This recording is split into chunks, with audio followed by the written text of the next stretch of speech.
Hi all, welcome to another episode of Healing Consciously.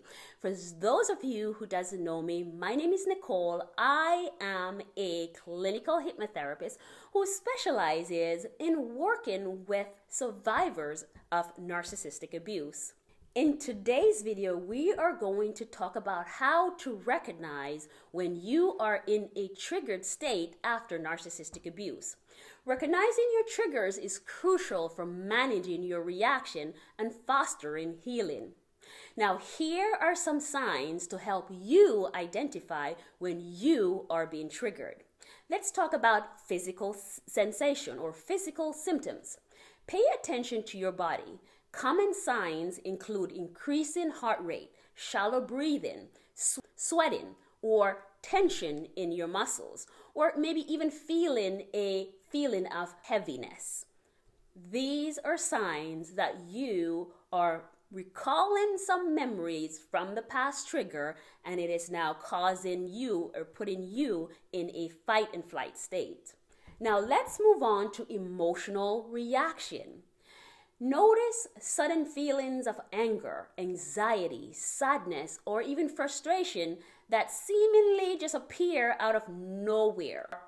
These oftentimes occurs when we recall memories of the past trauma, and it upsets us. It brings back those icky memories of things that was done to us or things that was said that now might be causing you triggers in the physical. Now let's move on to thought patterns. Catch yourself spiraling into negative or irrational thoughts. This may include blaming yourself for behaviors that have no control over. You have no control over other people's behavior, but what you do have control over is how you respond to their behavior. Now let's move on to behavioral changes. Observe any shifts in your behavior. Shifts such as withdrawal from others, acting defensively, or feeling the urge to flee the situation.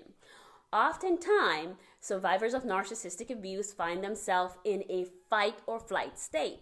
And sometimes we might be having a rational, normal conversation with someone that we somehow feel like we've been attacked. When you're feeling as though you're being attacked, the natural state is to react, right? To protect yourself or defend yourself. But internally, these are subconscious triggers that are coming up to the surface. Now, let's move on to difficulties concentrating. A lot of my patients report being or feeling brain fog.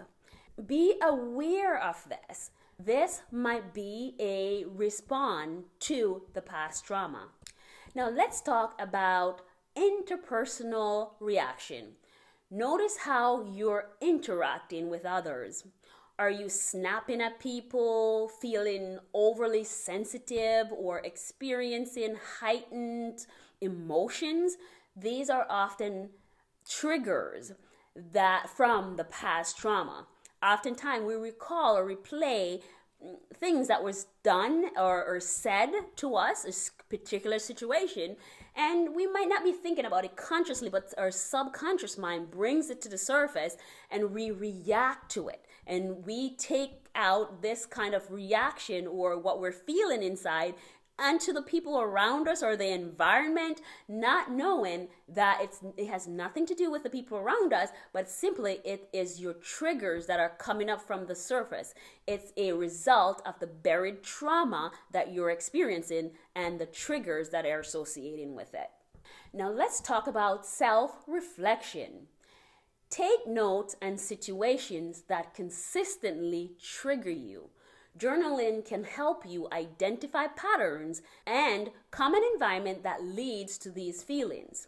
Oftentimes, survivors find themselves in environment that they once used to be with used to reside in with their abuser, and this can cause triggers, old memories to resurface. So be aware of this. Now let's move on to listening to your gut feeling. Trust your instinct. if something feels off or unsettling, it's worth investigating further. Remember, we have an internal navigating system that we were born with. And sometimes, a lot of times, many times, you have this gut feeling and you don't know why this feeling is there, but it's often there because it's telling you something. And it is so important to pay attention to these gut feelings. Once you recognize these signs, you can take steps to ground yourself. You can practice mindfulness or removing yourself from the trigger or the trigger situation. This awareness is a vital first step towards healing. To learn more about my transformational clinical hypnotherapy Blueprint to Freedom program for survivors of narcissistic abuse, I will leave a link below in which you can contact me to learn more about these services. I hope this video found you well, and I hope you were able to learn something from this video. If you were able to learn something from this video and you'd like to see more of these videos, go ahead and hit the like button, and don't forget to subscribe to the channel for more.